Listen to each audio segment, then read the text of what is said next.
Let's go. So, every interview we start, Layla, we always ask the same question is, if you could sum your career up in wrestling in one word, how would you describe it? Amazing. Amazing. I mean, we're on easy straight to the point, right? We love that. Definitely. Amazing. Absolutely. I couldn't have asked for anything. I couldn't have asked for anything more, you know. A young girl came from all the way from London, England, being the first British diva. Amazing. What more could you ask for, Unbelievable. right? Right? Oh, dear. John, should we actually talk about what we've just been talking about before we came on the air? Yeah. Layla, do you want to tell everyone, or shall I? You do it. So, What? for people that did not know, Layla, when she was 14, was an extra in EastEnders, and she is a big EastEnders fan. My number one soap. I would never miss it. Always, every night, Thursday nights when I used to live in England, it was on Thursday nights, and I used to watch it. And I'm like, I want to be in there. I'm gonna be on EastEnders. I saw my friends at school, and they're like, oh God. So then when they said, oh, they come in school when they want extras, who's part of it? I was like, me. I'll do it. I'll do it. So I was one of the ones that was out there walking. I don't remember who the stars were or anything, but it was outside our school, the Hammersmith School, and it was just like, to me, I was just thinking I'm going to be on TV. I'm going to be on EastEnders one day. And then I went to a college in Natalia, and a lot of um, a lot of the students that I went to school with ended up actually getting roles in EastEnders. I don't know if you remember Layla Birch. I went to college with her. We were very close friends. They played in the Oh, yeah, I do, Italian yeah. family. It was a way, way back. I was so jealous, but in a good way jealous. You know what I mean? I already was out here in the States, but I was so like envious of everyone who was on EastEnders because I wanted to be on it. Even Tiffany, I think Tiffany, she was at Italia Conti's too, and she was a big star there too. So I always wanted to be an EastEnders. I always did. That was one of my goals, one of my dreams. Awesome. I mean, you can't get any better than that, right? Do you know what I mean? I mean, you Yeah, can, because Layla was in WWE, so Absolutely. best of So, both John, worlds. there you go. Absolutely. John, do you want to kick us off? So, yeah, I mean, you go from EastEnders, as you just mentioned, to America. Obviously, Diva Surge. How did that all come about? So when I moved to Miami, I was at Miami Heat Dancer. I don't know if people know that. I was a Miami Heat Dancer, and they had a platform out, social media platform called MySpace. I don't know if you guys are not too young or too old to know about I that. remember MySpace. So, do you remember MySpace? It was Yep. like, was I it like the don't. top friends or something? Yeah, Like you yeah. put your top friends up and stuff? Yeah. So then I remember I was on there and there was a lady that reached out and she was like, we're looking for women, da da da. And I literally laughed it off. Like I just was like, what, wrestling? Like I was like, the way. And then I was just laying in bed one day, and it was the day of the audition, and something told me, get up, go to the computer, and just see what they want. So I did, and then I ended up driving down there. I was late, it was a few hours late because they had a hurricane season, and the lady Jane waited for me. I went in there. The audition was literally 5 minutes, 5 minutes, and then I thought I'd hear anything back, and then I heard back not even 2 days later, and then they were flying me to LA to be a part of the big I think they had like about 1,000 girls there or and they limited it down to I think 30 I want to say and then I made the top 8 and even then I was still like what the hell like what is it had because it was nothing that I actually thought that I would be a part of.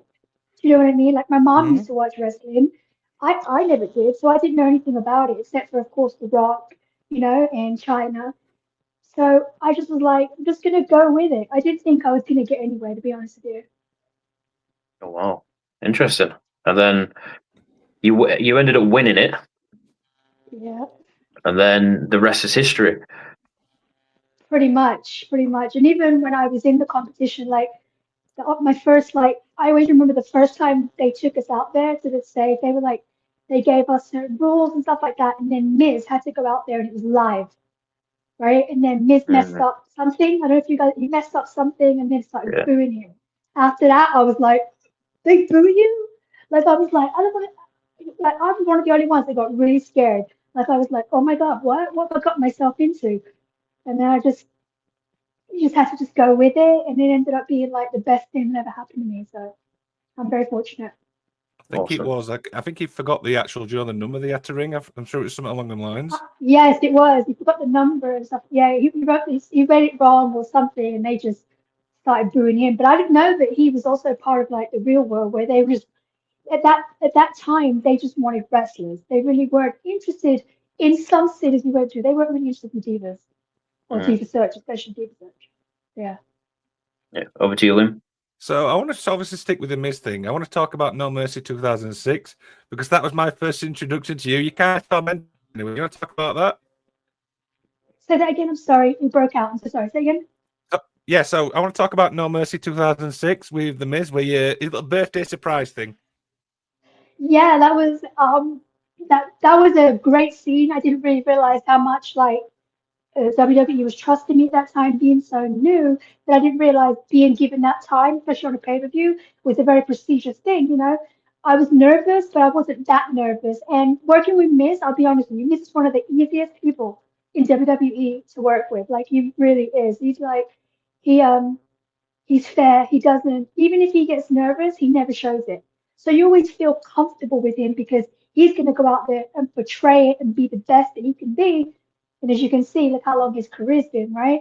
So we went out there and I was doing what I was told to do. We rehearsed it, but I totally I forgot a part. And he's like, I was supposed to take off his trousers, his pants, his trousers. And I forgot that part. And he's like, take off my pants. And I don't know what pants was at that time for some reason. I was still used to like trousers. Like I really wasn't like sinking in, so I could hear him going, take off my pants, take off my pants. And I totally forgot. So I kind of messed that up a little bit. So a little bit, but I still think it was funny, it was entertaining and stuff like that. And I'm glad that I had like my first like pay-per-view with Miz. So well, it wasn't my first, you know what I mean? My first single like interaction with somebody with Miz on a pay-per-view. So Absolutely. John, back to you, bro. I mean, his reaction was priceless when, correct me if I'm wrong, the guy that had all the baby oil over him was named Big Dick Johnson, wasn't it? It was. Yes, it was. That was his name. And Yes, I was it was. like, I don't yeah. think that Miz knew. Actually, you know what? I don't remember, but I don't think Miz knew what was in the box. Oh, wow. If I remember clearly, I don't think they told him. Or I don't think they did tell him. From what I recall, I don't think that he knew that was going to be him. That was the surprise. If I remember clearly, because he was a writer. And he did not rehearse with us. That's So, yeah. funny. Really funny. Yeah. So then, obviously, we go from The Miz, and then you are only one of selected few divas to appear on ECW. So how was that, and how did the formation of Extreme Expose come about? Okay, so I'll just do a little backtracking. So once I won the Diva cert, I didn't get to train. So basically, my contract was you're already on TV, you don't go to developmental, you don't train, you train on the road. We don't really want you to be a wrestler, but we're going to put you out there and wrestle.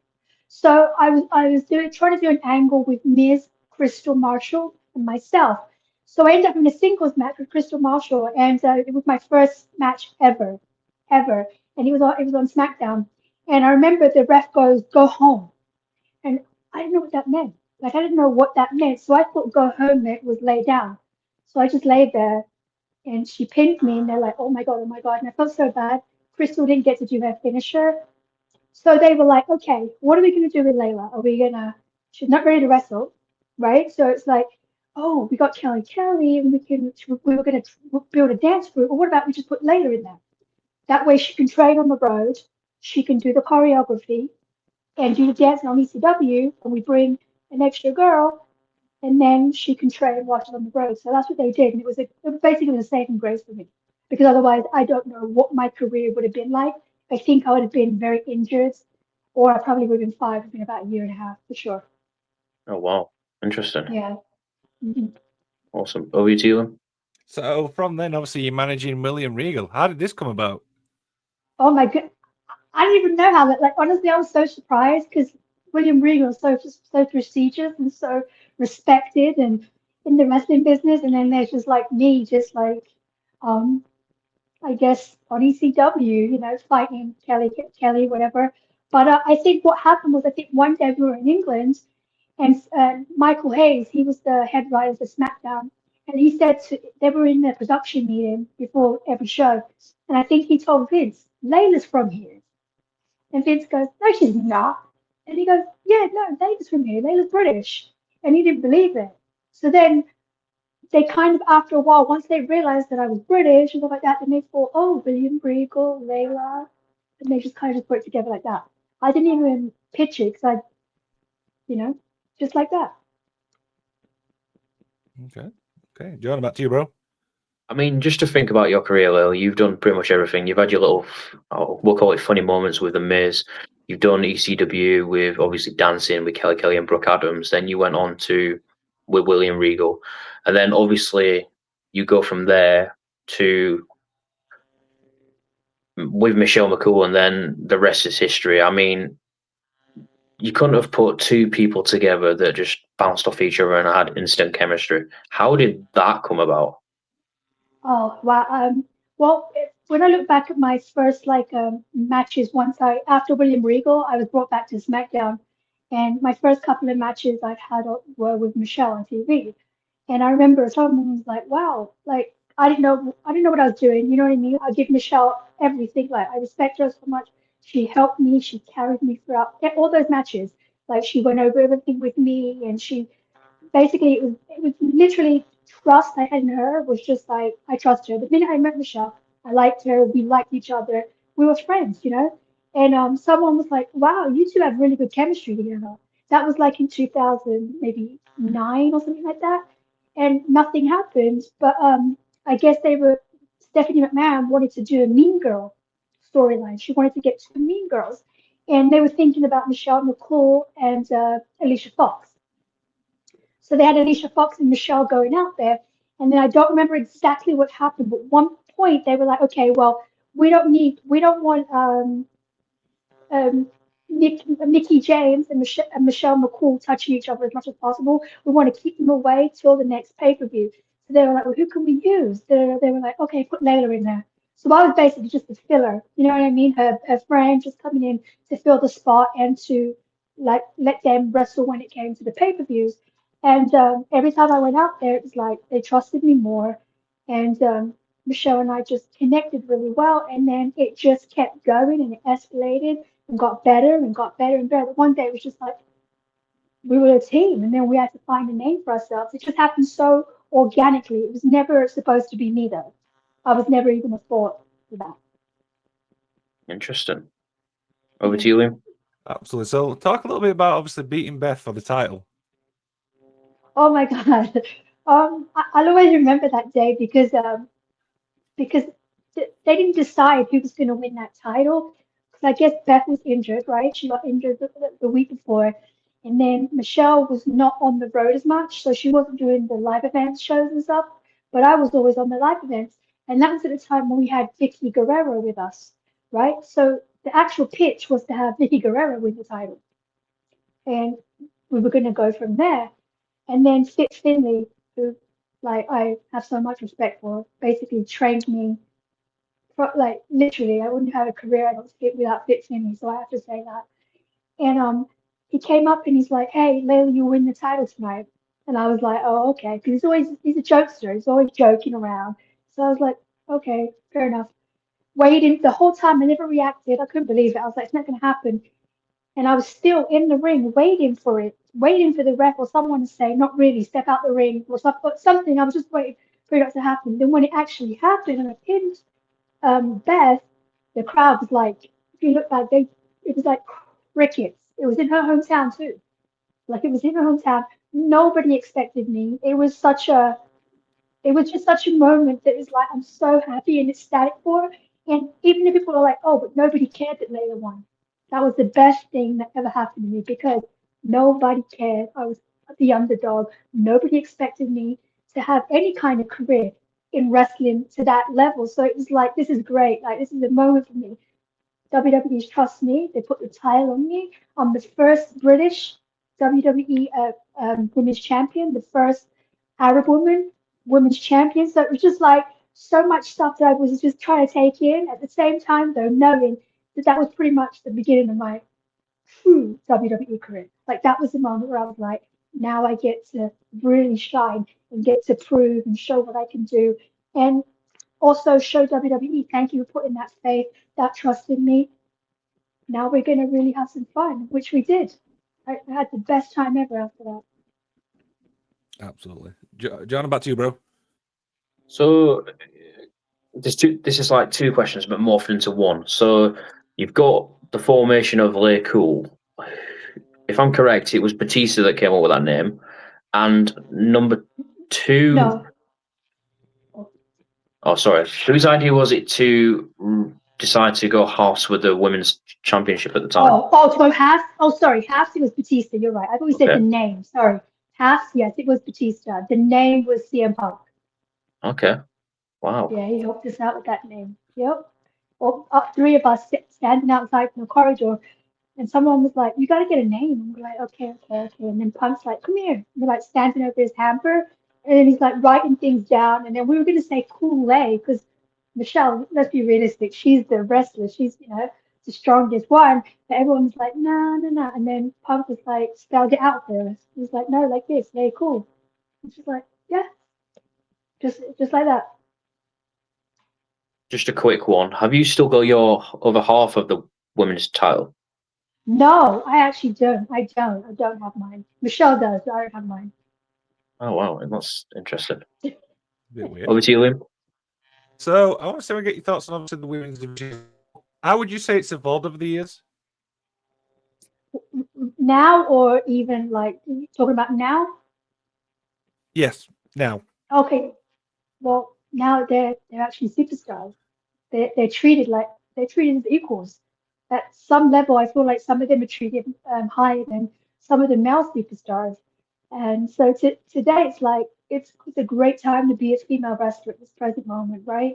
Anyone right now because they're giving you time. They're giving you all the attention. They train you. They train the women amazing. Like they train the women so well now that if you fail, it's kind of like on you kind of thing. You know what I mean? Like there's no excuse for anyone coming from NXT to the big time, the WWE roster. You should flourish. And then look at the women. They're like look at Rhea Ripley. Like you don't look at her as she's a female wrestler. She's a diva. No, she's a wrestler. You know what I mean? She's like a wrestler. She's like equal to any of the boys. Like the only woman I can think that ever had that was China. But I feel like it's magnitude even more because it's not just one female wrestler. Now it's like everyone can have their moment. Everyone can have their shine. And I think they've built some huge stars, huge, amazing stars. And in my era, I would have been so honored to be able to be like, you got 20 minutes for a match. That would have been like, what? So to me, it's like it's great watching them, and it's wrestling has evolved, and it's a great thing, you know. And I just feel like the women eventually, I think, are going to come to the point where it's like you can't even say women. I think it's just going to be whoever's the best star. To be honest with you, they're bringing the most money. Okay. John, back to you, bro. So correct me if I'm wrong, Lily. In WrestleMania 27, you was in a match with Vicky Guerrero, MichelleMcCool, and Dolph Ziggler against Trish Stratus, John Morrison, and Snooki. Snooki, yes, yeah. Yeah. Snooki. Tell me about that match, like, because obviously that's one of the first female celebrities, I would say, that came over, if I'm correct. And how did that match even come together? Well, we weren't told about it how it was going to happen, but I guess Snooki was she was at her highest at that moment. I don't know if do you guys have Jersey Shore out there? Do you guys watch? I don't know, UK. I used to. It's Geordie Shore. The Jersey Shore's the American version. Oh, okay, yeah. So basically, that's what it was, and she was like at her highest peak. Like she was like such a superstar, and they brought her in, and they was just like LayCool, Vicky Guerrero, and it's Dolph Ziggler, and it was John Morrison, Trish Stratus, and Snooki, and that match was like we had such a great time with her. She was awesome, but we ended up before we came out to Gorilla, they were like, go home. On our entrance, they were like, just go home. So that match was completely cut. We didn't get to do anything. That match was completely cut, which is a sad thing because I think that if you would have seen what Snooki was capable of doing, I think it would have given her also more she would probably done a lot more with WWE. But they did cut that match. It was like not even 2 minutes. That's That was just the unfortunate way it was when you was a diva in that era. It was like for the first any kind of time needs to be cut, they just took it off the girls. So, but still lucky that we got out there to do it. You know what I mean? But I think it could have been a lot better if we would have had the time to show what we could do and what Snooki could have done. I think it would have been better. But such is life. That's how it happened. yeah. So that's a shame. Over to you, Liam. So, for obviously your whole career and stuff like that, what's the best piece of advice you got given? The best part of my career. Honestly, I think it was when I first walked into WWE and the Diva search, and they said, "Don't date the guys. Don't get too big-headed, and remember where you started, and save your money." That's what they told us. Yeah. Okay. Not all of us listen to that advice, to be honest with you, but it's like that was definitely the best advice. Like I would totally give anybody going into WWE, and I would also say, if I had to give advice to somebody, I would say, get a mentor in the business. Don't burn bridges with anybody. I think that's the best piece of advice there, Jordan. Over to you, bro. So, who would you say from your 10 years that you was in the WWE, because 10 years is a long time, who would you say is one of the most difficult to work with?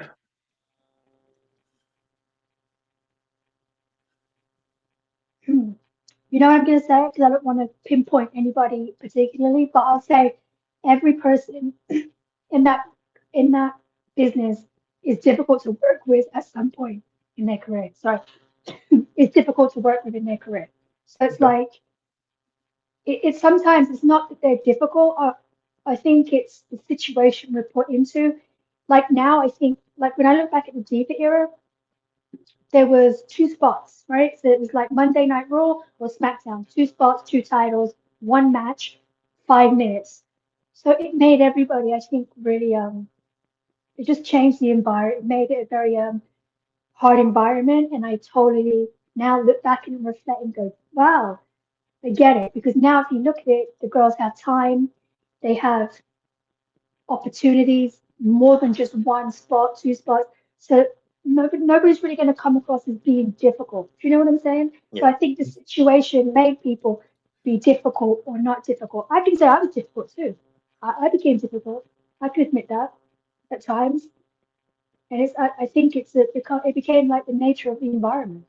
But it that's just wrestling business. So I don't really want to point anybody out, kind of thing. But I'll point myself out for sure. I'll point me out as someone who's difficult too, for sure.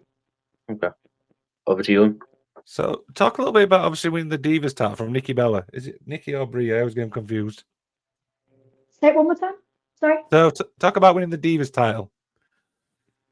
Oh yeah, okay, yeah. That match was I just came back from my tour, my ACL and MCL. So I had like surgery and everything. I was out for nearly a year. It took me a really long time to get back from that. So I was very, very nervous. But the Bella twins were awesome. They really did take care of me. Coming back, winning that title of my like I was so surprised and shocked that they wanted to put the title on me. You know, I was very scared that I was going to get injured. Like I was very, very, very scared that I was going to get injured again. I enjoyed it. I felt blessed that they wanted to give me that title. But when I look back now in perspective, like when I look back and reflect on it, I kind of wish that I didn't win that night. I kind of wish that it would have I would have lost or something and then started a storyline and chased because I was coming back as a face. I wasn't gonna be a heel. So I feel like once the face has won the title, there's no chase, there's no momentum, there's nothing really to get behind. You know what I mean? I already won kind of thing. But I would have totally done things differently when I came back. Okay, John, back to you, bro. So I will take you back to the Hall of Fame this year. I mean, that must have been a really proud moment to see one of your to see your best friend going into the WWE Hall of Fame. And then obviously the camera goes to you, and I think you're getting quite emotional seeing that. What was that night like for you? It was very beautiful. Like, I haven't been back from WWE since I retired, but I wasn't gonna miss that night. That was gonna be, you know what I mean? I wanted to see my friend. I wanted to see her be inducted. I wanted her to be celebrated for her career and everything that she had put into. She put her heart into that business. Like, people don't really realize how like hard Michelle worked. Like, Michelle wrote storylines for LayCool. Like, she would write storylines every week. She was the one. She'd always been very giving. If that's why everyone that worked with Michelle will say she's very giving. Her storylines were amazing, and she's an amazing wrestler, and she deserved to be, in the Hall of Fame. So it just brought back so many memories, and I just felt like it was just she, because I felt like she should have gone in a long time ago because she retired what in 2010. So it was a long time, and I just knew that she was so happy, and it was like having seen her being celebrated, and just it was a beautiful night, and I was emotional. I still get emotional because it's like, that's my friend, that's like my best friend. So it was very special moment. Awesome. Over to you. Talk a little bit about the match, obviously, with obviously Michelle. Do you know what I mean? That absolute brutal match you had. Oh, the loser leaves WWE. Yep. Yep. Yeah, yeah, that was hard. It was a hard day, because one, I didn't want her to leave. I knew it was going to be the end, and I was happy because she was like passing on the buck to me. But it was still like a very like sad like moment, but also exciting. And we worked so hard, so we wanted to go out there and make sure that we gave it our all and that the fans enjoyed it. And we're in the ring way before the pay-per-view started, and I got injured. And I knew it was bad, but I didn't know how bad it was. So at that time, I tore my ACL and MCL before the pay-per-view. So I was basically taped up before the match. It had to go on. I had to do the match. So it's sad that I was injured because I still feel like I could have given way more, but there was no way that I was going to miss. You know what I mean? There was no way that match was not going to happen. And we got to share that moment. We got to share the moment of something that we worked so hard and created together. And then we ended it the way we wanted to end it. We got to literally break up LayCool the way that we wanted in every way. And I remember like I came because I was the first in Gorilla, and then I was waiting for Michelle. I was watching her with Kong, and then I remember like her husband, uh, Taker, was standing right there, and I was standing there waiting for Michelle, and he's like, "I'll let you go first. You guys have your moment." And we just like cried and hugged each other for at least 5 minutes. That's amazing. It was a very, very touching day, but it was also a very sad day for us. You can even Yeah. see it now. Do you know what I mean? How emotional you're getting? Oh, yeah, because it was such, like, when I look back, it's like, it was such a beautiful moment in our lives. Like, who would have thought, like, they didn't even care about the Divas in that era. And we got to be together for, what, 2.5 years, got to do storylines that yes, we fought for, but we created something that we were both very proud of, especially for that era kind of thing. So to me, it's like, I'll always have fond memories about it and be emotional because we fought really hard to be where we were at that time. Absolutely, absolutely. John, up to you, bro. Liam, I think you can agree with me on this one. MichelleMcCool's in. I think Layla deserves to be in the Hall of Fame, and not just Layla. I think LayCool as a team together itself. Absolutely, because you know what I mean. They're absolutely one of the most unique teams ever. I always prefer them as a heel, though. I'm going to say that. Yeah. Way better as yours. I don't know if we'll ever be, well, I don't think I will ever, but if I ever do, it'll be with Michelle. It'll be amazing. I would love to. If it doesn't happen, I've already like accepted it that not everybody gets to be in the Hall of Fame. And my recognition was that I was there for what, 9 years? I had a great career. So that's, you know what I mean? Yeah, absolutely. John, shall I go for a question, pal? Yeah, sorry. Just on that, before you and Michelle obviously left WWE, now they are a certain title in WWE what a team can go for. Is that something that you two would love to go for? The women's tag team titles? I think I'm too old. Don't be silly. No, I think I'm too. Oh, I think my wrestling career is done. I mean, I don't want to be honest with you, I don't think I want to come and do a run or anything like that. I totally accept and know my age, and I don't want to go in the ring and embarrass myself either, because then it's just like that's what you'll be remembered for. I'm very critical. I'm very self-critical of myself. So, but do I believe that there could be something me and Michelle could come back and do in time? Um, I would be down for, of course, because I would like to do that with Michelle, relive that in the past, but also I'd like the fans, because I still get like fans asking me, oh, we'd love to see you and LayCool back together. We'd love to see you guys. So I do believe that there was an opportunity sometime soon that we could do something. But for me, now run, I honestly don't think I could do that. Okay. Just, yeah, I'm too old. Never say never, right? No, I'm too old. I'm too Fair old. enough. I don't think I could. I'm too old. I Liam, don't over want to to you. embarrass myself. Talk a little bit about making that decision to retire. How did that obviously come about from your part? Yes, it was definitely from my part, but it was also like I think WWE were like, okay, like you know, what else are you gonna do? You know what I mean? Like being an agent like Diva, it's like you have to make you come to that point naturally when you're a woman and you're just like, okay, well, I'm not that anymore, so what am I gonna do? And I pretty much done everything I could possibly think of with WWE that I could have attained at that time. You know what I mean? Like what else was I gonna do? That there really wasn't much, and to be honest with you, the schedule was quite grueling. Like it was exhausting. You know, it was great, but it was exhausting. I'm aging. It was just time to go, and I'm just happy that I got to go on my own terms. Like not everybody gets to go on leave on their own terms. You know what I'm saying? So I feel great about it, even if it was a mutual, like it was still that I got to go out on my own terms. So I'm glad of that. I'm happy that that happened that way. To be honest with you. Absolutely, absolutely. John, up to you, bro. So I want to talk about that you was in the first ever tables match, if I'm correct. There was you and MichelleMcCool versus Beth Phoenix and Natalya. I mean, Yeah. you mentioned obviously you're too old, but we don't think you are. I mean, Trish Stratus comes back, Michelle's come back, Tori Wilson's come back, everyone's come back for an appearance or some sort of appearance in a ring. We need you back in the ring as well. But I've got to get back in shape for that. So we'll see. I have to get back in shape for that. never say never. We'll see you in the Royal Rumble at some point or anything. But the first ever tables match, I mean, wow, that must have been an honor to be on like a pay-per-view with MichelleMcCool and Natty and Beth Phoenix. How did that come about? Was the tables match just a stipulation that you could have had, or was there like others that got spoke about as well?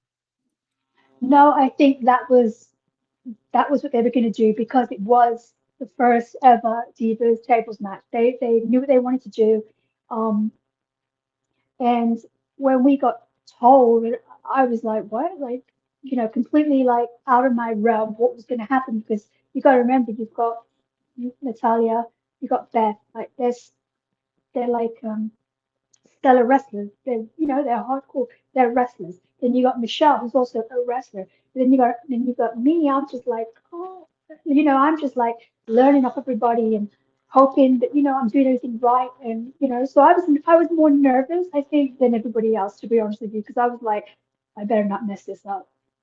This is serious. Like this is no joke now. This is not. Let's go out there have a match, and no, this is serious. Like you really have to go out there and make sure that you guys make this work. And I was like, Layla, do not screw this up.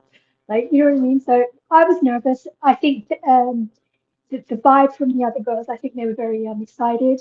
And as a collective, we wanted to prove a point. We wanted it to be good because we knew they're giving us this opportunity. If we mess this up, that's it. So we had to always make sure that we delivered. And I feel like that match, when I watched it back, and I feel like we did deliver. I felt like it was a great moment in Diva history. If you look back, it was a great moment. And the one thing that happened in that match that I don't think people really knew was that Michelle and I, when we got thrown into the table, it was supposed to break. But they didn't do anything to the table. They didn't like like fix it or make it easier to break. They were like, nah, you guys got it. So once we hit the tables, and might I say that was like the biggest like uh, ouch moment. Like I remember like it didn't break. I looked at Michelle and I looked up and I saw Natty up there, and then I saw I think the ref. I want to say it was John Cone. He was just like everyone's because we knew it was supposed to happen. We were all like this, like wide eyed, like stuff. And Natty, she got up there and she splashed us. Ended up being a better ending than what we could have ever imagined or wanted. So it was a great moment. I'm sure in everybody's career that was in that match. Yeah, it's definitely. Over to you, Liam. So one thing we've not talked about is working with Fandango. How did that come about? So Summer had to go work. Summer Rae had to go work or something. I don't really know what happened. And they were looking for a dancer. And I wasn't doing anything at the time. I was in the locker room, and I think one of the writers said that someone was like, "Oh, Layla can dance," and they were like, "Okay." So then they just put me out there. They're just like, "Put this outfit on. Can you do it?" And I don't think that was supposed to be anything, and it just ended up being a storyline for a while. So it was just they needed a dancer kind of thing. And again, I was able to dance. They just threw me in. And straight to the point. I love it. John, about to you, bro. So, who would you say from your time in WWE doesn't get the credit that they deserve? Wow. You mean their credit now? Yeah. I think quite a lot of women, to be honest with you, from my era, right? Is that what you're referring to? Mm. Yeah, I'd have to say from my era, it would have to be Melina for sure. I don't think she gets enough credit for what she did. Um, Eve Torres too. Like, she did a lot in the Divas division. People say me, but I'll say myself too, but I don't really like want the credit, but I think myself, I'm trying to think, let me see who else. I think Natty gets credit, but I still think she deserves more than what she's getting, to be honest with you. Because she's still there like the longest she did. She's like the longest reigning diva. Yeah, she's been there about 20 years, Um, isn't it?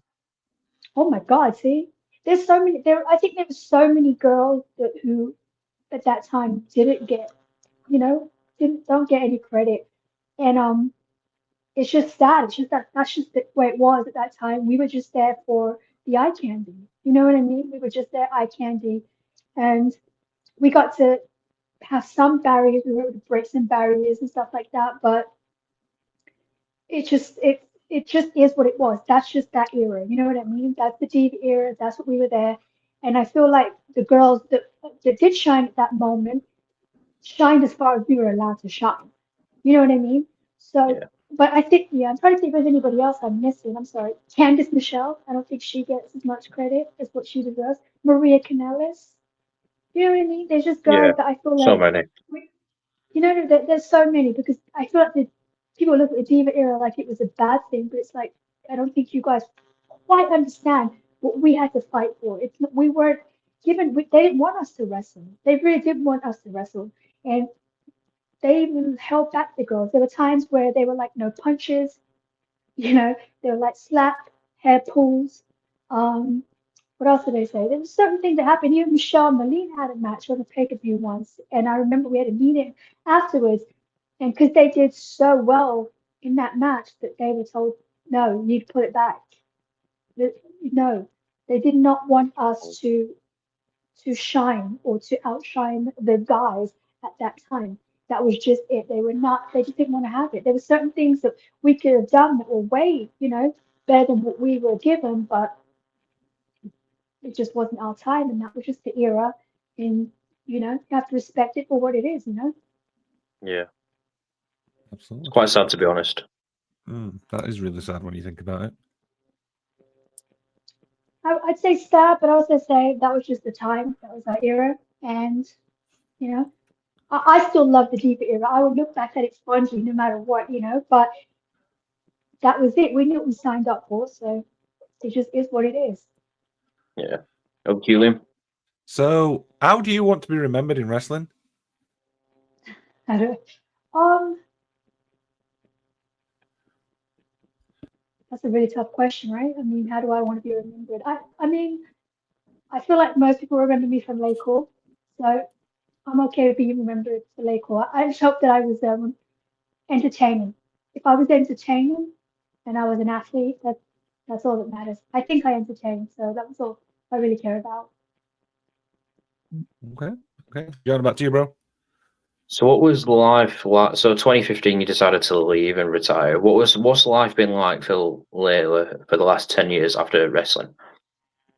Very quiet, very quiet, wrestling related. Like I really haven't done anything with wrestling. I've just recently started doing appearances, which I enjoy now, but for me, once I retired, because I've been there for so long, it's like it kind of became like my identity for a while. Like it was like it's a very weird thing. Like people are like, oh, actors or performers, you know, there's a thin line, and there really is a thin line because you start thinking you are that person, and that's what I identified myself was as. So it's what I identified myself as, and I needed that break. Like I needed to completely detach and just be Layla and forget that. And so I did for a really long time. Like I really did speak to a lot of people. I didn't travel. I just had a really nice time just adjusting to normal life. And I'm glad I did it because it's tough. It was I was there for a very long time, very very long time. So it was very hard to like separate myself from it because it was like my life. It was my whole life. Yeah. Let's talk about your podcast that you have.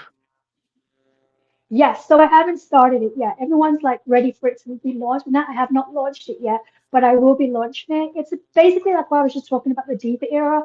I got back onto social media and I saw that everyone was like slagging off the Divas and Divas are this and they're that, and I was like, whoa, what's this all about? Like, why are we getting hate? Do you know what I mean? It's like Yeah. it didn't make any sense to me. Like, I get it, the women are amazing right now, but you have to look at the contrast. Like, can you imagine if you would have let MichelleMcCool in this era, if you had had a Melina in this era with the time that they had and everything, it would have been like phenomenal. So I was just like, you know what? I felt like I was part of that Diva era, and I want to represent. I want to represent now. I want to look back at all the girls' careers and show you, like, wow, let's celebrate the Divas.